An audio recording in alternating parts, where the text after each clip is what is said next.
The fourth generation Clio Super Mini returned Renault to volume credibility in the small car sector, offering more of the kind of effervescent personality that once made this model line one of Europe's favourites. Tougher segment competition, though, has led to the need for further improvements, principally a significant package of updates which deliver a smarter look and feel and keep this Clio feeling current. Thanks to the weight savings made with the original version of this fourth generation model and the installation of a quicker steering rack, this Clio remains one of the more enjoyable Super Minis to drive. It's true, Fiesta might just edge it for agility through tighter bends at speed, but the Ford can't match the supple suspension feel that this Renault offers over poor surfaces. Engine-wise, there are 6 main choices now on offer.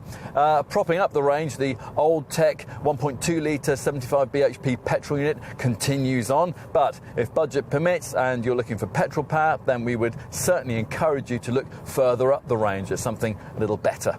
Principally one of the TCE units. There are 2 main ones, a 0.9 litre turbo 3-cylinder TCE 90 variant and a 1.2 litre turbo 4-cylinder TCE 120 engine option. That's now available with manual gearbox, and it's therefore a unit likely to get a wider take-up this time around.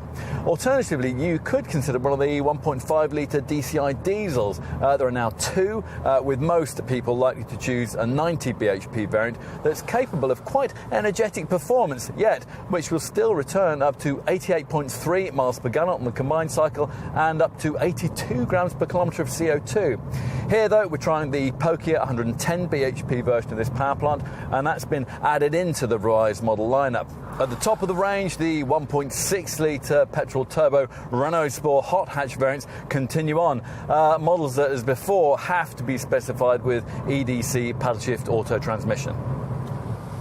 Renault likes to see this fourth generation Clio as a standard bearer for the recent renaissance in its approach to vehicle design.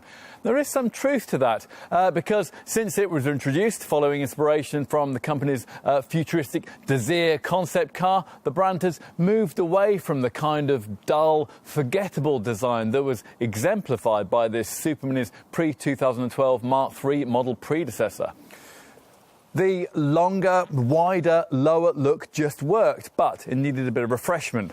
Hence the revised front end of this facelifted version, which features a grille that's been redesigned to make its prominent Renault badge even more prominent.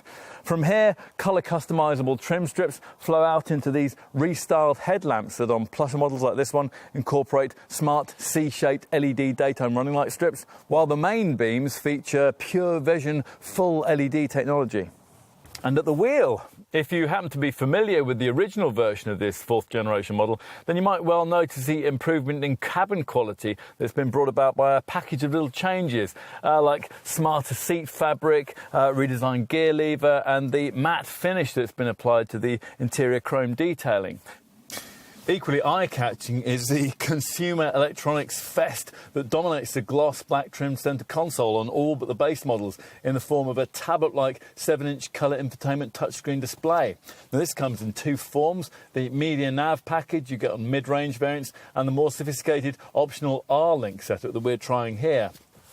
Let's take a seat in the rear. Now, the bench back here can take 3, but as with all Super Minis, the trio in question need to be of school age if distances are to be covered in any kind of real comfort.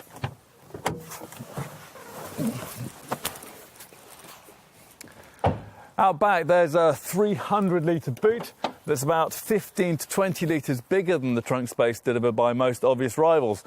As Renault boss Carlos Ghosn pointed out at this fourth generation model's original launch, there's nothing wrong with any car company that good cars won't fix. Well, this Clio remains a good car, with a more appealing look and feel than most of its Super Mini contemporaries. As for the changes made to this revised model, well, of course, they're welcome.